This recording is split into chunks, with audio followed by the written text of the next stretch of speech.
Gitu ya. Gunanya apa? Kurva kalibrasi gunanya adalah untuk mencari konsentrasi DCP ketika kita punya absorbensi tertentu. Kan gitu. Kalau kita punya absorbensi ini, kemudian dihitung berapa konsentrasi DCP-nya. Ini berapa konsentrasi DCP-nya. Oke, bagaimana cara mencari konsentrasi DCP? Berarti konsentrasi DCP sama dengan A minus intercept ini ya. Oke, kemudian per dibagi 0,0067 dibagi slotnya ini ya.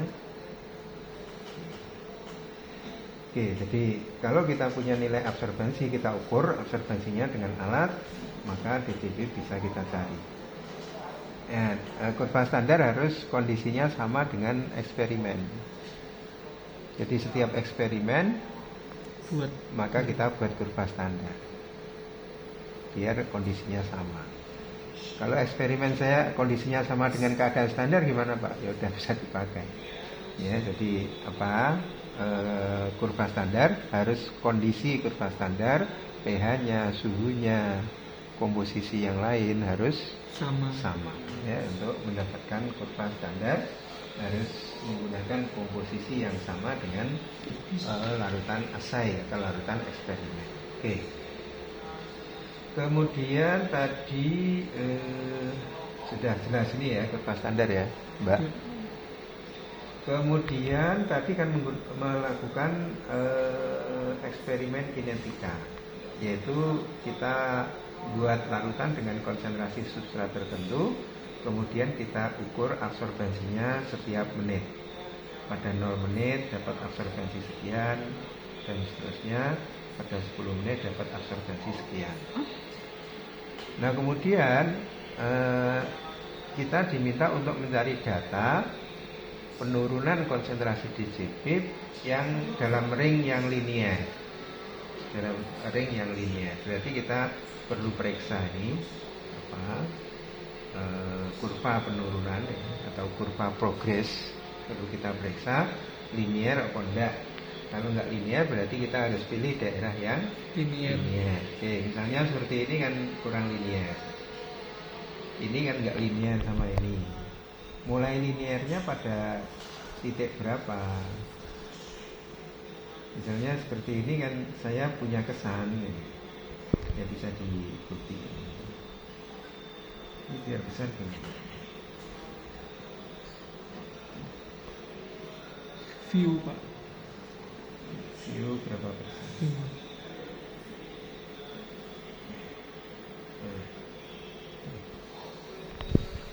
Jadi kan sini berarti nggak linier toh? Iya Pak. Ya kira-kira yang daerah sini kira-kira linier kan gitu. Maka datanya saya potong. Mulai dari sini. Mulai dari ini berarti menit ke 0, ini menit ke 1, ke 2, ke 3, ke 4 ya.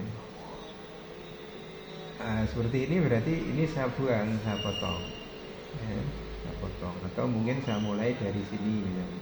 Mulai dari menit 1, 2, 3, 4 ya. Mulainya bebas ya Pak? Mulainya bebas, yang penting dia linear. Kalau misal cuma 3 data yang linear itu Ya, 3 data pakai 3 data saja. Tetapi dalam setiap konsentrasi harus menggunakan ring waktu yang sama. Jadi kalau di sini ada 3 data, di sini ya pakai 3 data. Sini pakai 3 data, pakai 3 data. Dalam ring waktu yang sama. Misalnya dari menit ke-4 sampai menit ke-7. Ya semuanya harus dari menit ke-4 sampai menit ke-7. Berarti diusahakan dicari daerah yang pada daerah itu semuanya linier gitu. Ya sebetulnya di sini sudah dikasih tahu. Ini adalah daerah yang linier, sudah dihitung P-nya sudah dihitung sama dia. Ya, tapi tidak saja untuk perhitungan biar kalau nggak ada software itu kan berarti nggak bisa. Ya, jadi misalnya kita putuskan mulai dari menit keempat sampai menit ke-10 misalnya. Berarti semuanya ya nanti dari menit keempat Sampai sampai 10. menit ke-10 gitu ya. Oke, misalnya ini yang penting linear itu tadi, betul. Jadi bebas seberapa panjang ringnya nggak masalah, tapi semuanya harus Sama. linear, harus sama. Ya, itu udah dimasukin. Sekarang misalnya saya putuskan dari menit keempat sampai menit ke-10 ya. Misalnya. Oke, ini menit keempat, ini menit ke-10. Ini kan nilai absorbansi ini. Nilai absorbansi kan bisa kita konversikan menjadi nilai konsentrasi dengan menggunakan persamaan regresi tadi ya. Oke, berarti ini saya hitung konsentrasinya. Konsentrasi adalah sama dengan absorban dikurangi ini dibagi itu. Berarti saya paste ini absorban berarti kan ini nilainya. Iya. Ini absorban dikurangi angka ini dibagi angka itu tadi slope. Berarti ini konsentrasi. Ya. Kemudian saya copy berapa ini data 1, 2, 3, 4, 5, 2, 3, 4, 5. Ini guys. Oke. Menit keempat saya hitung konsentrasinya berapa. Menit ke-10 saya hitung konsentrasinya juga. Oke, ini konsentrasi. Ini tadi absorbansi dikurangi 0,04 kemudian Dibagi 0,007. Oke, intercept dibagi dengan slope. Ya, oke, kemudian kita ini konsentrasi awal DCP, ini adalah konsentrasi akhir. Jadi awalnya bukan 0, tapi awalnya kita pakai data yang 4 menit dengan pertimbangkan linearitas tadi. Ya, berarti data dari 0 sampai 3 menit ini kita buang, data dari 11 ke 15 juga kita buang. Karena kita untuk genetika kita menentukan progress curve kan gitu. Progress curve seperti ini namanya progress curve, itu untuk melihat daerah yang linear. Oke gitu ya. Iya Pak. Oke, selanjutnya adik-adik diminta untuk mencari ini loh protokolnya. Diminta untuk buat tabel ini loh.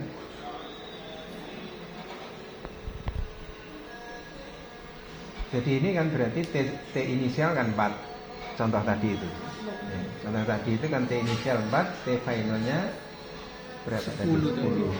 10 ya. T finalnya kita pilih 10. Nih, ya.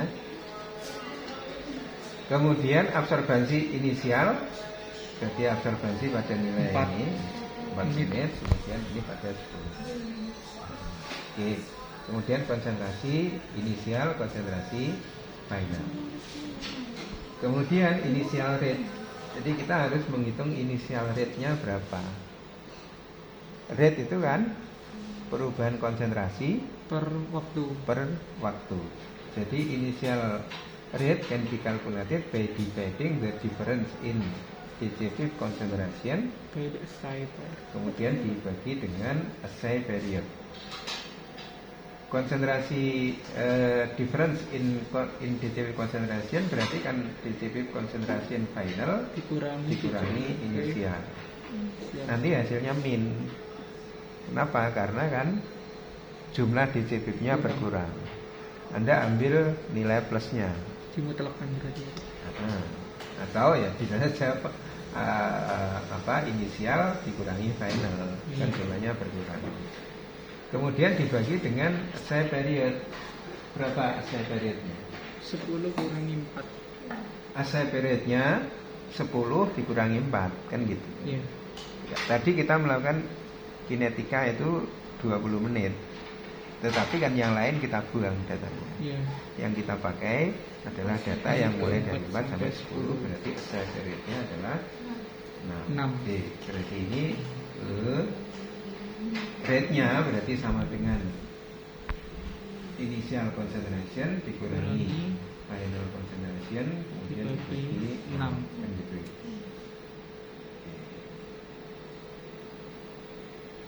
Oke, jadi ini kita punya laju, punya rate-nya. Jadi pada 200 rate-nya sekian, pada 400 rate-nya sekian dan seterusnya. Jadi saya punya hubungan sekarang ini adalah konsentrasi.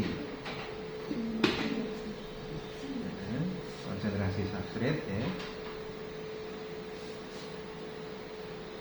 Oke, kemudian ini adalah laju reaksi. Saya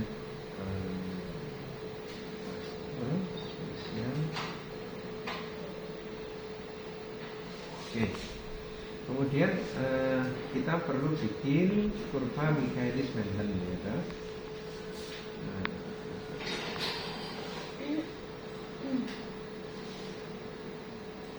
Ini kurva Michaelis-Menten.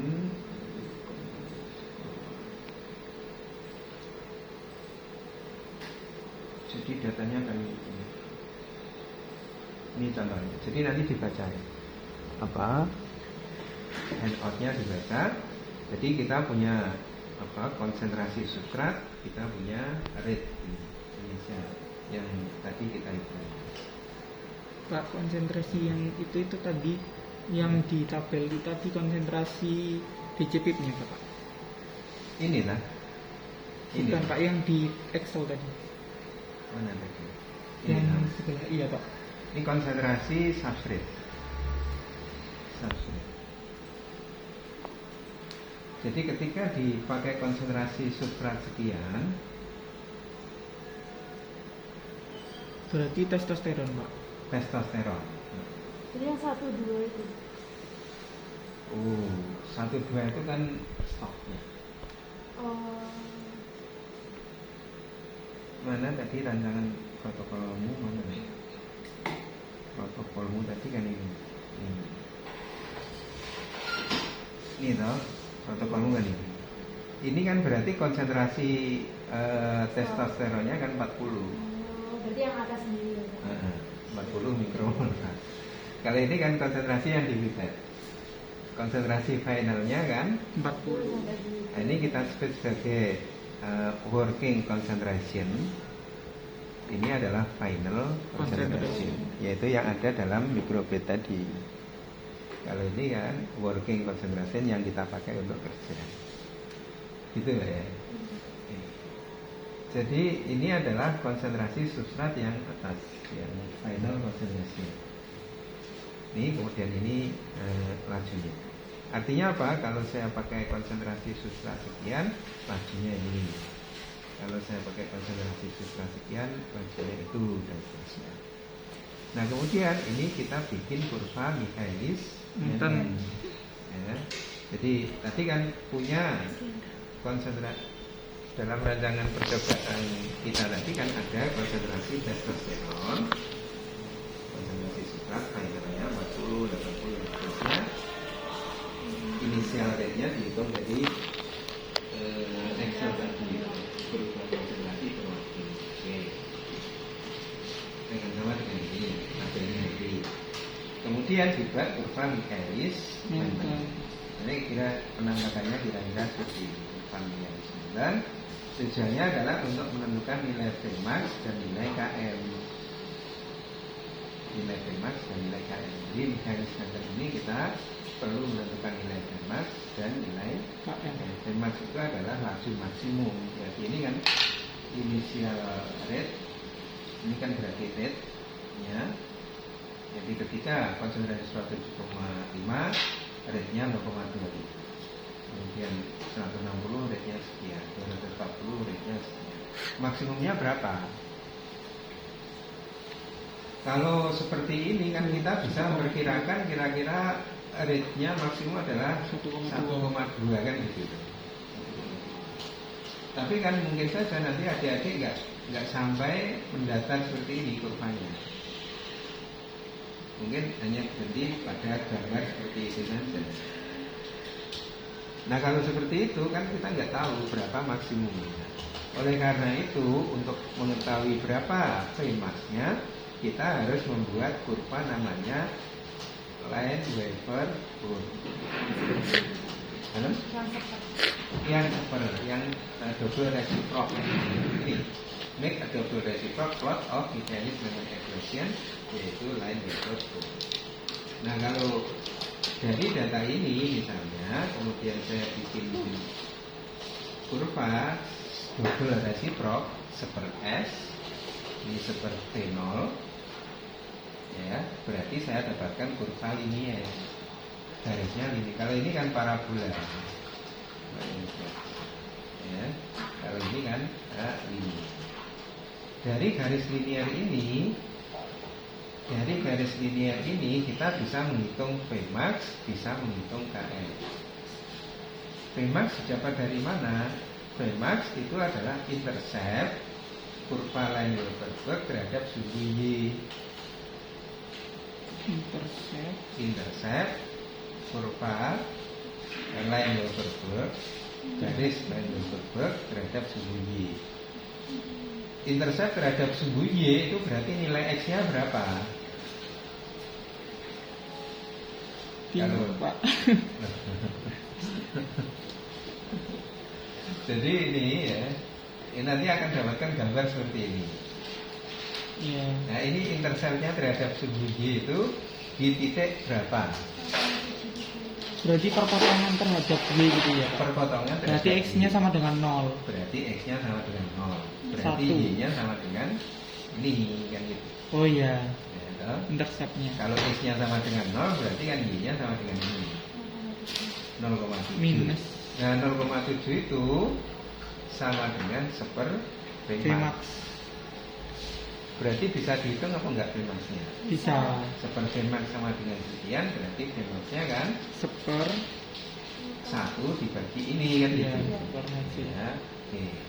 Bisa ya menghitung Vmax ya. Kemudian berapa nilai Km-nya? Km-nya bisa dihitung dari slope-nya. Ini kan ada slope-nya. Nih. Slope. Oke. Ada slope-nya. Nah, slope itu nilainya adalah sama dengan Km per Vmax. Vmax-nya kan sudah dihitung tadi. Nanti Km-nya kan sama dengan slope dikali Vmax. Ya. Oke. Itu aja. Iya. Pak, kalau semisal Vmax sama Kak, maksud saya itu kalau kurva Michaelis Mentennya sudah bisa membaca Vmax-nya, berarti nggak loop pakai yang kurva ini, Pak, double reciproc, atau tetap pakai, Pak? Ya lebih tepatnya pakai double reciproc. Ya sebetulnya kita punya program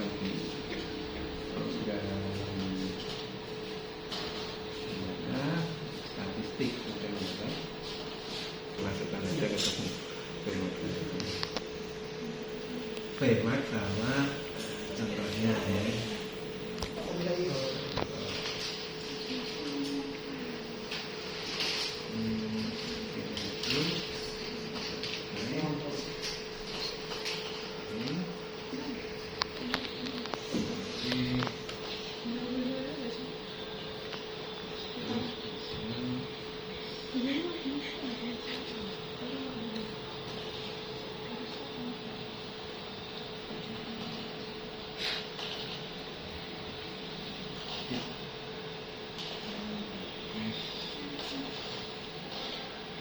Iya Kak, sudah.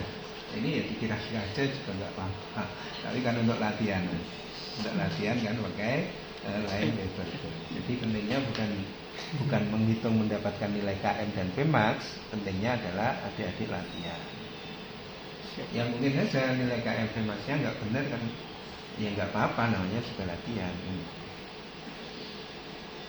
Pentingnya seperti ini kan. Ini nilainya sama, coba disobek.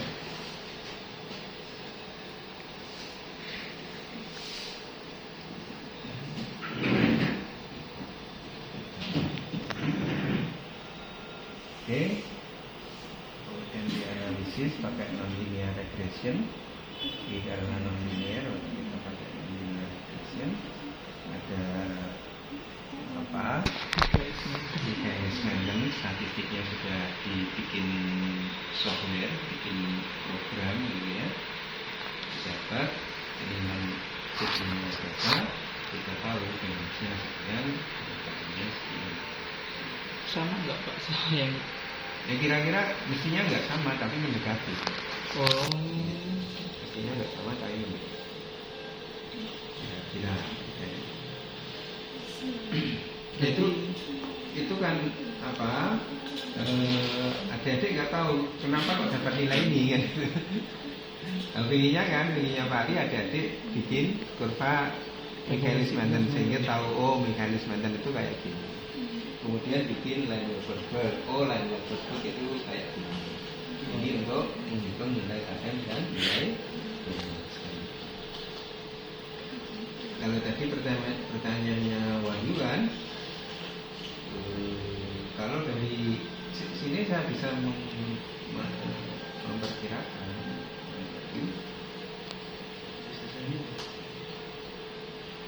Ini kan grafiknya sudah mendatar. Ini kan sudah nggak bisa naik lagi kira-kira.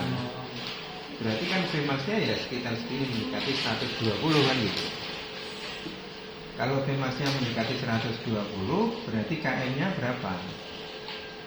KM itu kan konsentrasi ketika V-nya adalah setengah Vmax. Berarti ini dibagi sekitar 60-an. 60, kemudian kita interpolasi ke sini, kemudian kita ekstrapolasi ke konsentrasi. Jadi bisa dihitung nilai KM-nya adalah konsentrasi. Dari gambar ini kan saya bisa memperkirakan Vmax, kemudian dari Vmax-nya saya bagi 2, saya bisa menghitung KM kan gitu. Tapi itu kan perkiraan. Kalau nilai definitifnya ya kita perlu pakai double reciprocal. Itu parameter kinetik pertama Vmax bisa kita hitung, KM bisa kita hitung. Parameter kinetik ketiga yang diminta untuk menghitung adalah jadi Vmax satuannya ini ya, kemudian KM satuannya ini.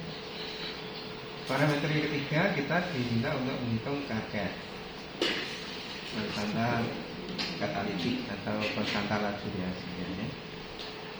Rumusnya kan kemarin kemudian ini 0 P total Vmax dibagi E total. Oke. Vmax dibagi E total. Vmaxnya kan sudah kita hitung tadi. Berarti adik-adik perlu tahu berapa konsentrasi enzim yang dipakai. Tahu? Itu di total gitu Pak?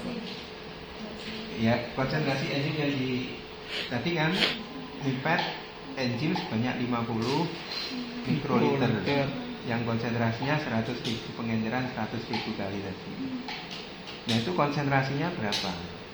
Nanti akan dikasih Mbak Gayatri ya, Mbak Gayatri berapa ini konsentrasinya. Nah setelah diajarkan 100.000 kali berapa konsentrasinya. Jadi yang dicari M2 nya ya Pak berarti? Konsentrasi di mikroplate itu, bukan konsentrasi yang di pipet. Satu-satu Pak berarti? Kan sama semua. Oh sama semua. Tadi kan di pipet 50 mikro semua. Oh iya Pak. Ya karena kan memang harus enzimnya harus sama. Kalau kita studi kinetik, substratnya yang kita variasi, jumlah enzimnya harus sama. Gitu.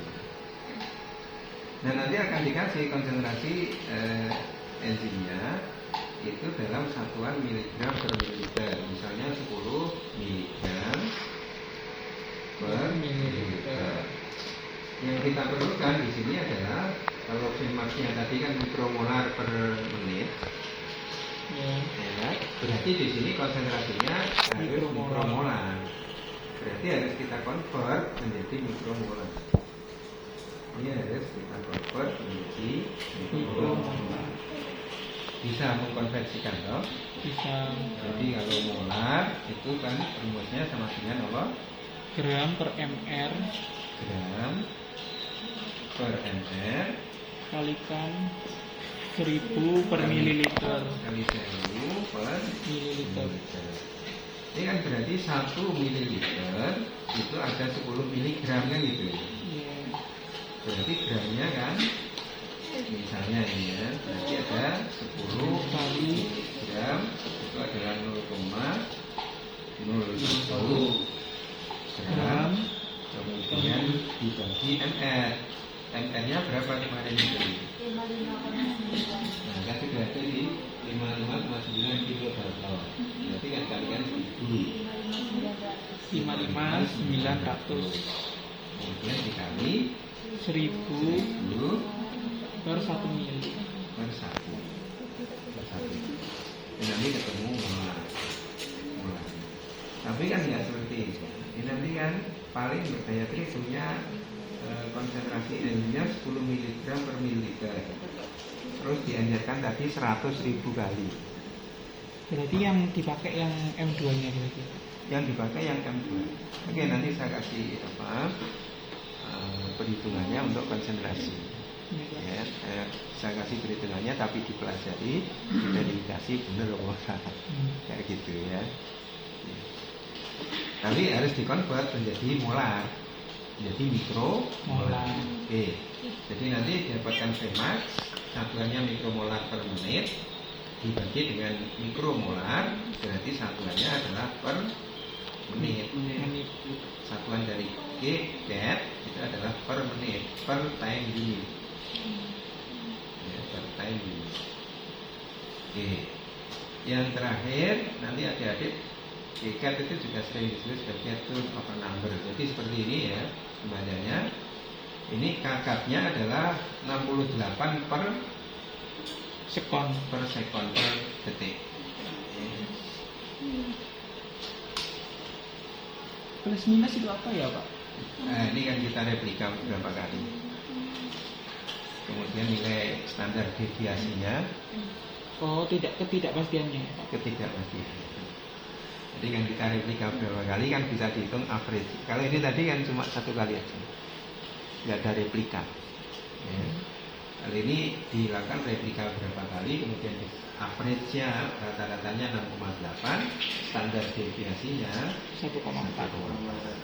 Jadi bisa 68,1 kurangi 1,4, bisa juga 68,1 ditambah 1,4 atau ditambah 1 dalam ring kekeliruan. Tapi kan yang ingin saya tekankan adalah kakak itu satuannya per unit waktu, per time unit. Maksudnya apa? Berarti ini 68 per detik. Maksudnya adalah enzim itu bekerja 68 kali mengkonversi sutrat dalam 1 detik. Ya, itu kakak. Kemudian yang berikutnya nanti ya tinggal membagi saja kakak per km, itu disebut spesifisiti konstanta spesifisitas. Konstanta spesifisitas itu sebetulnya kalau dia sendirian tidak bermakna. Dia harus dibandingkan dengan spesifisiti konstan yang lain. Baru ada maksudnya. Ya. Jadi baru ada. Tapi ya latihan menghitung gitu saja kakak per km. Itu ya. Iya Pak. Nah kemudian nanti kan hati-hati perlu menuliskan diskusinya, yaitu maksudnya Vmax itu apa didiskusikan, kemudian enzim ini Vmax-nya sekian gitu. Kemudian Km itu maksudnya apa, enzim ini Km-nya sekian. Jadi di sini ada maksud-maksudnya itu ada di sini, jadi silakan dipelajari lagi. Jadi Vmax is the rate of the enzyme catalysis. It's all enzyme are NAS rumbling. Jadi Vmax itu adalah laju ketika semua enzim itu bekerja. Semua enzim yang ditaruh dalam mikroplate tadi semuanya bekerja. Ya, itu namanya Vmax. Tidak ada yang nganggur. Kenapa kok semuanya bekerja? Karena konsentrasi sutratnya sangat berlebihan. Jadi kalau ini tadi kan kita bikin konsentrasi sutrat bervariasi. Mungkin saja kalau pakai sutrat ini masih ada enzim yang nganggur. Kalau ini mungkin sedikit yang nganggur. Kalau di sini sudah tidak ada enzim yang nganggur. Nah itu berarti Vmax. Kemudian KM itu maknanya apa ya, silakan nanti dipelajari. Itu dibahas di pembahasan gitu. Itu dituliskan di pembahasan ya, bisanya adik-adik ya nggak masalah. Ini kan belum pernah dapat kuliahnya juga. Kuliah mengenai enzimologi. Ya, jadi dipelajari aja sebisanya kemudian ditulis. Ada pertanyaan? Ya. Oh, berarti nanti laporannya itu data, habis itu ada analisis datanya juga, baru pembahasan. Baru pembahasan. Datanya boleh nge-print nggak dari Excel? Datanya boleh nge-print. Laporannya diketik boleh Pak? Laporannya diketik boleh. Boleh Kak. Alhamdulillah ya Allah. Laporannya diketik boleh. Datanya berarti boleh nempel juga. Boleh. Iya. Kan diketik. Nanti tak periksa kalau contohan.